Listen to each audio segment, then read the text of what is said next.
Quand le Canadien est en série, Montréal vire complètement débile. Pour vrai, t'as même pas besoin d'être un gros fan du hockey pour comprendre qu'il se passe quelque chose. Tu sais, tu sors dehors, tu vois du monde avec des chandails du Canadien partout, les bars sont pleins. Puis les gens ils parlent de la game même s'ils ont regardé genre 3 matchs dans toute l'année. Bon, je sais que les séries sont déjà commencées depuis un bon moment déjà, mais regarde, je fais la vidéo maintenant. Fait qu'au moment où je tourne cette vidéo, les Canadiens sont en série contre Tampa Bay. Évidemment, tout le monde commence déjà à redevenir fou. Pas fou dangereux, là, mais genre fou montréalais. Le genre de fou que tu vas flipper un char de police au Centre Bell, là.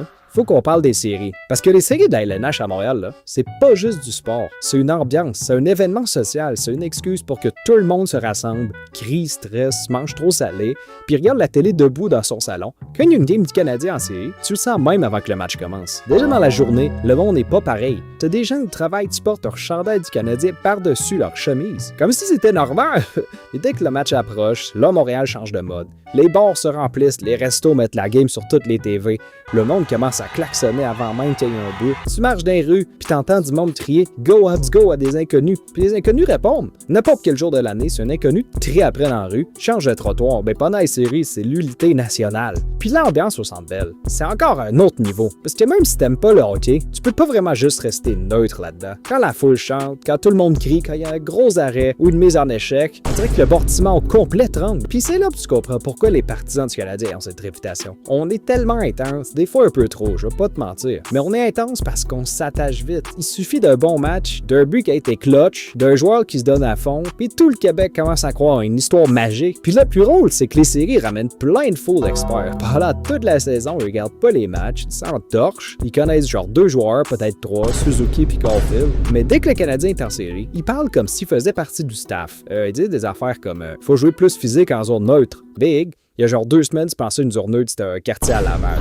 Mais c'est ça qui est beau. Les séries donnent à tout le monde le droit d'avoir l'air trop investi. Même ta mère. Je te demande normalement, c'est lequel le Canadien est déjà. Peut devenir stressant en 3e période. Elle comprend toujours pas ce qui se passe, mais elle sent que c'est important. Puis là, on est contre Tampa Bay. Ça, c'est encore pire. Parce que Tampa, là, c'est pas juste une équipe. C'est comme un souvenir traumatisant. On se rappelle tous de 2021, la finale de la Coupe Stanley. Montréal au complet qui y croyait, les rues pleines, l'ambiance complètement folle. Fait que là, les revoirs en série, ça réveille quelque chose. On essaie de rester calme, mais on a tous des petits flashbacks dans notre tête. On veut pas se faire avoir comme il y a 5 ans. On veut croire que cette fois-ci, c'est différent. On veut croire que le Canadien a appris, que l'histoire va pas se répéter, puis on va gagner cette coupe. Mais être partisan du Canadien, c'est exactement ça. C'est vivre en l'espoir et le traumatisme. Tu veux y croire, mais tu sais très bien que ton cœur peut se faire détruire en 3 minutes de jeu. Puis la prolongation en série, ça c'est le pire stress légal qui existe. Parce que chaque tir peut finir ta soirée, chaque dégagement raté te donne envie de marcher dans ton salon. Tu peux même pas regarder ton téléphone parce que t'as peur de manquer le but. Tu peux pas aller aux toilettes, tu peux pas aller chercher de l'eau, tu peux pas respirer normalement. T'es juste là fixé l'écran en train de négocier avec une verre Pierre priant que le Canadien mette un but. Puis si le Canadien score,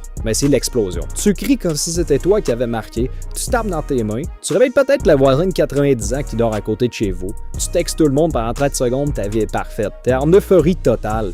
Ben si c'est Tampa qui score, là c'est le silence. Tu restes assis, tu regardes les joueurs adverses célébrer, puis tu te demandes pourquoi tu t'imposes ça émotionnellement. Mais évidemment, 2 jours plus tard, tu reviens, même place, même stress, même chandail, même espoir. Montréal en série, c'est beau, mais tu sais, c'est Montréal. Des fois, ça va trop loin. Il y a toujours 2-3 personnes qui pensent qu'une victoire justifie de grimper sur quelque chose ou de casser quelque chose, mais la majorité du monde veut juste vivre le moment, crier un peu, sentir que la ville est vivante. Et c'est probablement ça qui rend les séries aussi spéciales ici. C'est pas seulement le sport, c'est le sentiment collectif. Pendant quelques semaines, tout le monde regarde dans la même direction. Même ceux qui s'en foutent un peu finissent par embarquer, parce que c'est difficile de pas être contaminé par l'ambiance. Tu peux dire que tu t'en fous du hockey, mais quand tu passes devant un bar rempli de monde qui crie parce que le Canadien vient de marquer, tu vas au moins regarder le score, c'est plus fort que toi. Fais pas genre. Fait que oui, c'est seulement le premier tour, oui, Tampa Bay, c'est solide, oui, on sait très bien que ça peut finir rapidement et nous faire mal, mais tant que les Canadiens sont encore là, Montréal va y croire. Je sais que cette vidéo-là va sortir dans 2 semaines, puis si on s'était fait éliminer, ben, je suis triste, mais si on est passé en 2e round, let's go,